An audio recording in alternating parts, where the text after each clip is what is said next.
अगर आप लोग भी 4 मार्च को क्लास 10th इंग्लिश का पेपर देने वाले हैं तो इस वीडियो को पूरा देखिएगा, क्योंकि इंग्लिश के पेपर में 7 मार्क्स का अनसीन पैसेज दिया जाता है, जिसपे 3 आपको शॉर्ट आंसर टाइप क्वेश्चन दिए जाते हैं और एक क्वेश्चन जो होता है उसमें आपको सिनोनिम्स, एंटोनिम्स ऐसे बताना होता है। ठीक है, तो 7 मार्क्स का क्वेश्चन होता है और बहुत ही आसान होता है यहाँ से नंबर उठाना। बस आपको क्या करना है, उस पैसेज में से दिए गए आंसर को लिख देना है। लेकिन बहुत सारे बच्चों को समझ में नहीं आता है। वे लोग कहते हैं कि सर हमें ट्रांसलेट नहीं करने आता है, इंग्लिश से हमें हिंदी अनुवाद करने नहीं आता है, तो हम क्वेश्चन का उत्तर कैसे दे पाएंगे। ठीक है, तो आज मैं आपको एक ट्रिक बताने वाला हूं। इस ट्रिक के माध्यम से आप बिना ट्रांसलेट किए किसी भी प्रश्न का उत्तर दे सकते हैं। ठीक है, जैसे हमारे पास एक पेपर है और इसमें अनसीन पैसेज दिया हुआ है। यहाँ पर देख सकते हैं, यह पार्ट बी यानी रीडिंग सेक्शन में दिया रहेगा, read the following passage and answer the questions that follow. Passage दिया है कि अ पुअर वुमन, मैं आपको इसका हिंदी अनुवाद भी बताते जाऊंगा, लेकिन अभी नहीं बताऊंगा, लास्ट में आपको बताऊंगा। ठीक है, पहले ऐसा करते हैं कि हमको क्या आता है, हिंदी अनुवाद करने नहीं आता है, केवल इंग्लिश इसका पढ़ते हैं। तो आपको क्या करना है, सबसे पहले पूरे पैसेज को एक बार पढ़ना है। A poor woman once came to Buddha to ask him whether he could give her any medicine to restore her dead child to life. The holy man touched by the great sorrow of the woman told her that there was only one। ठीक है, there was only one। आगे दिया है medicine which could revive her son। He bade her bring him a handful of mustard seed from a house where death had never entered। The sorrowing mother went from door to door seeking the mustard seed, but every door she met with sad replies। One said, I have lost my husband। Another said, our youngest child died last year। She returned with a heavy heart to the teacher, who told her tenderly that she must not think much of her own grief, since sorrow and death are common to all। एक बार क्या करना है, आपको पूरे passage को अच्छे से पढ़ना है। ऐसा नहीं बस पढ़ते चले जाइए, मन में कुछ और सोच रहे हैं और पैसेज पढ़ना है, ऐसा नहीं करना है। पूरा ध्यान आपका पैसेज पर होना चाहिए। भले ही आपको ट्रांसलेट नहीं करने आता है, लेकिन आप पैसेज पढ़ेंगे तो कुछ वर्ड ऐसे मिल जाते हैं जहां से हमें उसका हिंदी पता चल जाता है, थोड़ी बहुत कहानी पता चल जाता है कि आखिर पैसेज में क्या कह रहा है। ठीक है, अब आपको पहला क्वेश्चन पढ़ना है। तो पहला क्वेश्चन दिया है कि why did the poor woman go to Buddha. ठीक है, अब यहां से ध्यान देना है कि जब भी कोई भी प्रश्न वाई से पूछा जाता है तो इसका उत्तर या तो आपको बिकॉज में दिया रहेगा या तो टू लगा करके दिया रहता है। ठीक है, तो कुछ ऐसे सिंबल्स होते हैं जहां से हम पकड़ सकते हैं, तो या तो बिकॉज या तो to. Why did the poor woman go to Buddha, अब इसका तो निकाल ही सकते हैं हिंदी। ठीक है, वाई का मतलब क्यों, पुअर वुमन मतलब गरीब औरत, गो टू मतलब गई, टू बुद्धा बुद्धा के पास, मतलब जो गरीब महिला थी वो बुद्धा के पास क्यों गई, बुद्ध के पास क्यों गई। ठीक है, इसका हिंदी हो जाएगा। अब आपको क्या करना है, पैसेज में जहां पर ये शब्द दिख जाए वहां पर रुकना है। क्या दिख जाए, द दिख जाए, पुअर दिख जाए, ओमैन दिख जाए, गो टू बुद्धा, ये सारी चीजें जहां पर दिखेंगी हमें वहां पर रुक जाना है। तो पैसेज हम लोग शुरू से पढ़ते हैं। ठीक है, तो यहां पर दिया था कि अ पुअर वुमन, देखिए यहीं पर दिख गया अ पुअर वुमन। ठीक है, आगे पढ़िए, वंस केम, केम भी दिख गया, टू बुद्धा, बुद्धा भी दिख गया, मतलब a poor woman once came to Buddha. इसका हिंदी क्या होगा कि एक गरीब महिला, केम मतलब आई, टू बुद्धा मतलब बुद्धा के पास एक बार आई या गई। ठीक है, तो यहां से आपको क्वेश्चन पता चला कि क्वेश्चन में भी यही पूछा था कि क्यों गई, तो यहां पर दिया है गई। अब आगे शायद इसका उत्तर हमें मिल सकता है, मैंने बताया था या तो बिकॉज लगेगा या तो टू लगेगा, तो यहां पर देख सकते हैं टू लगा हुआ है, मतलब यहीं से हमारा उत्तर स्टार्ट हो रहा है। क्या दिया है, to ask him whether he could give her any medicine to restore her dead child to life. अब आपको क्या करना है, जैसे ही आपको वो सिंबल मिल जाता है, ठीक है, वहां से लेकर के जहां तक फुल स्टॉप रहेगा वहां तक उतार देना है, कुछ भी नहीं सोचना है। ठीक है, जहां से स्टार्ट होगा वहां तक, जहां फुल स्टॉप लगा है वहां तक उतार देना है। तो टू से लेकर लाइफ तक उतारना है, लेकिन उससे पहले आपको ये भी लिखना होगा, क्योंकि कर्ता क्रिया भी तो जरूरी है, डायरेक्ट टू से थोड़ी उतारेंगे। तो आपके क्वेश्चन में जो कर्ता रहेगा, जो क्रिया रहेगा, जो कर्म रहेगा, उसको उतारने के बाद आपको आगे का जो सेंटेंस है उतार देना। इससे क्या होता है, पूरे के पूरे नंबर दिए जाते हैं। कुछ बच्चे क्या करते हैं, यहां से उठाएंगे, अगर ये लग रहा है उत्तर मिल गया तो पूरा लेकर के फुल स्टॉप तक उतार देते हैं। नंबर मिलता है, इसमें भी मिलता है, लेकिन थोड़ा सा काट दिया जाता है। तो आपको लिखना कैसे, यहाँ पे तो क्वेश्चन था हमारा कि why did the poor woman go to Buddha. तो क्या करेंगे, सबसे पहले इसी में से आप कर्ता और क्रिया लिख देंगे। क्या लिखेंगे, वाई हट जाएगा क्योंकि ये प्रश्नवाचक चिन्ह है, डिड भी हट जाएगा, ठीक है। क्या लिखेंगे, द पुअर वुमन, गो का क्या हो जाएगा। अब तो टेंस तो थोड़ा बहुत पढ़े होंगे, ये कौन सा टेंस था, पास्ट में है, ठीक है, तभी तो डिड लगा है। और जैसे ही डिड लगेगा क्रिया का क्या होता है, सेकंड फॉर्म हो जाता है। The poor woman went to Buddha, मतलब बुद्धा के पास गई। तो क्या लिखना है यहाँ पे, पहला नंबर आपको क्वेश्चन कैसे लिखना है, यहाँ पर लिख देना है रीडिंग, और यहाँ पे पहला आपको लिख देना है ए, ठीक है, ए हो जाएगा। अब यहां से लिखना है, यहाँ पे क्वेश्चन नंबर दूसरा भी डाल दीजिएगा। अब इसमें लिखना है कि द पुअर वुमन, ठीक है, the poor woman, the poor woman क्या हो जाएगा, वेंट वेंट टू बुद्ध, ठीक है, वेंट टू क्या हो जाएगा, बुद्ध, ठीक है, बुद्ध। मतलब एक गरीब महिला वेंट टू बुद्ध, मतलब बुद्ध के पास गई। मैंने क्या कहा था, जब भी वाई से क्वेश्चन पूछेगा तो या तो टू लगेगा या तो बिकॉज। तो क्या लगाएंगे यहाँ पे, आगे क्या लगाए, यहाँ पर देख लीजिए। तो यहाँ पर दिया है केम टू बुद्धा, टू लगाया तो टू आप भी लगा दीजिए।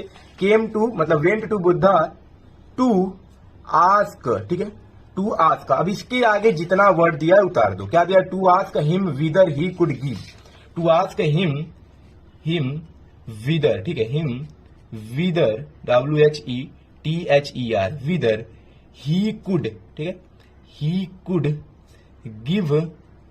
Could give her any medicine, her any medicine, ठीक है, टू रीस्टोर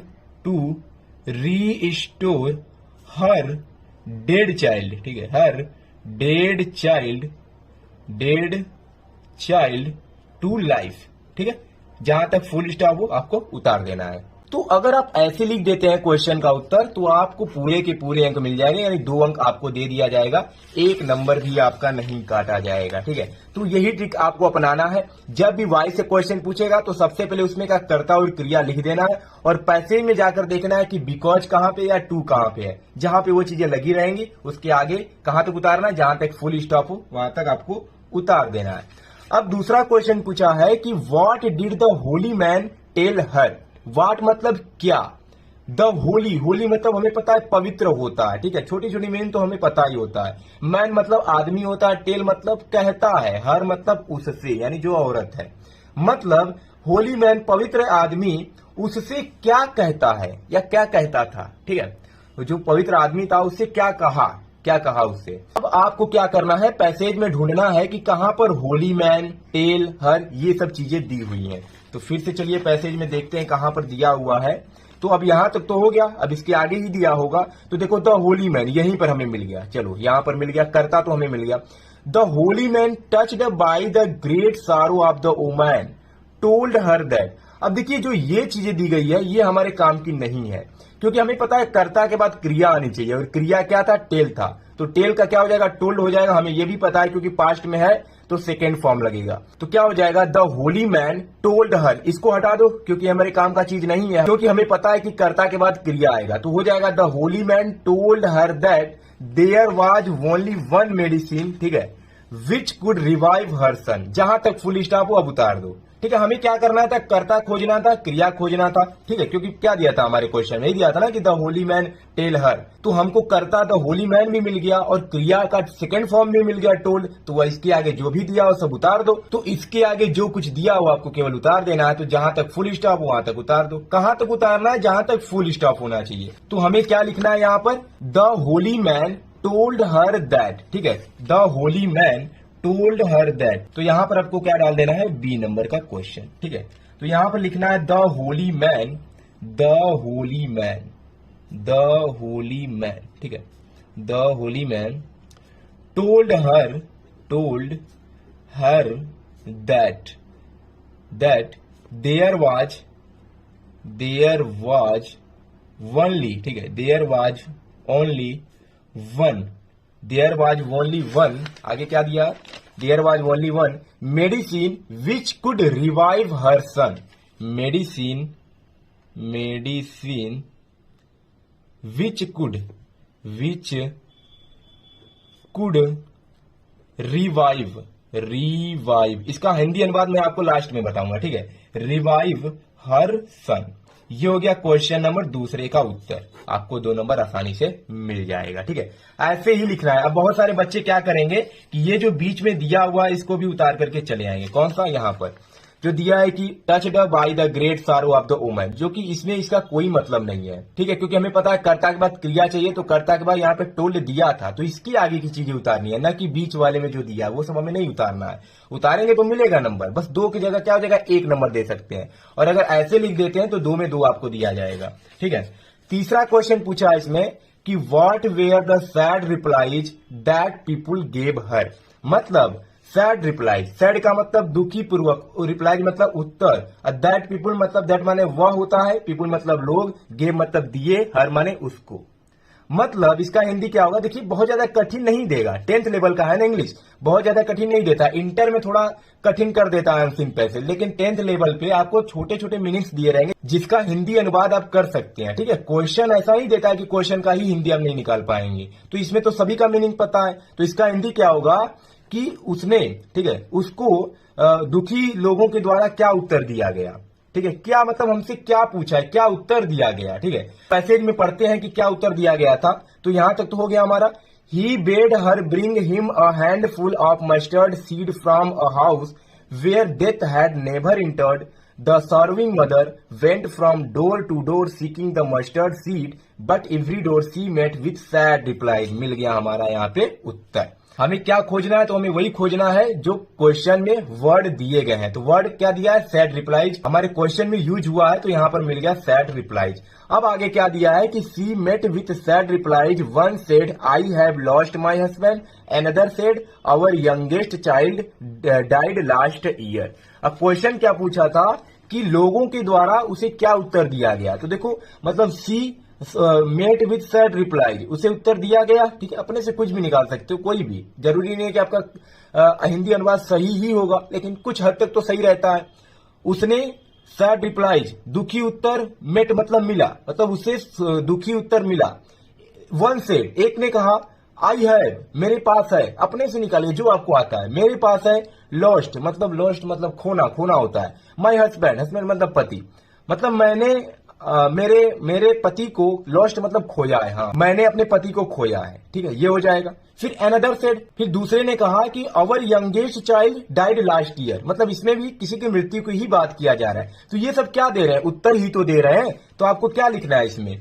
तो तीसरा क्वेश्चन दिया था कि what were the sad replies that people gave her, तो आपको ना कुछ समझ में आए तो आपको क्या करना है, सी से लेकर के पूरा यहां तक उतार देना है, ठीक है। मतलब she met with sad replies, one said I have lost my husband, another said our youngest child died last year.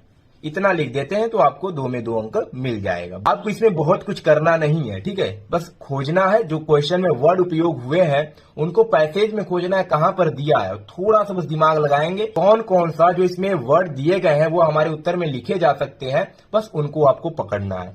तो आपको क्या करना है, सी से लेकर के लास्ट ईयर तक उतार देना है, बस तीसरे का उत्तर हो गया। अब जो लास्ट क्वेश्चन पूछता है पैसेज में, इसमें आपको मीन्स यानी अर्थ पूछ सकता है, सिनोनिम्स पूछ सकता है, एंटोनिम्स पूछ सकता है। जैसे दिया है which word in the passage means softly, मतलब इस पैसेज में सॉफ्टली का अर्थ क्या होता है, कोई ऐसा शब्द दिया होगा जो सॉफ्टली का क्या होगा, सिनोनिम्स होगा, मिलता जुलता होगा। सॉफ्टली मतलब क्या होता है, सॉफ्ट, मुलायम, मतलब नम्रता से, ठीक है। तो अगर आपको इसका हिंदी अनुवाद नहीं आता है तो आपको क्या करना है कि देखिए यहां पर दिया LY, अगर कोई चीज एडवर्ब रूप में है तो आपको पैसेज में एडवर्ब रूप का ही आपको वर्ड खोजना है। नाउन रूप में दिया है तो नाउन रूप का खोजना है, एडजेक्टिव का दिया है तो एडजेक्टिव का खोजना है। तो जिसमें LY लगा रहता है वो हमारा एडवर्ब रूप होता है। तो पैसेज में भी आपको ऐसा वर्ड खोजना है जिसमें LY लगा हो। तो पूरे पैसेज में देखेंगे तो यहाँ पर आपको एक शब्द मिलेगा टेंडरली, तो यही आपका उत्तर हो जाएगा, ठीक है। जिस रूप में कोई वर्ड यहाँ पे होगा, जैसे नाउन रूप में है, एडजेक्टिव रूप में है, एडवर्ब रूप में है, तो आपको पैसेज में भी उसी को खोजना है, ठीक है। तो कर लेंगे। कितने नंबर का पूछा जाएगा, 2, 4, 6, 7 नंबर का पूछा जाएगा, और इसमें आपको कुछ भी नहीं करना है, बस आपको पैसेज में क्या करना है, इसमें जो वर्ड दिए गए हैं उनको खोजना है, बाकी फुल स्टॉप जहां तक लगा है वहां तक उतार देना है। ठीक है, तो यही ट्रिक आपको अपनाना है, ऐसे ही पेपर में लिख करके आना है, पूरे के पूरे अंक आपको दिए जाएंगे। और इंग्लिश बहुत ही स्कोरिंग सब्जेक्ट होता है, आप इसमें अच्छा स्कोर कर सकते हैं, बहुत ज्यादा कुछ करना नहीं होता है। ठीक है, तो चलिए मिलते हैं नेक्स्ट वीडियो में, तब तक के लिए धन्यवाद।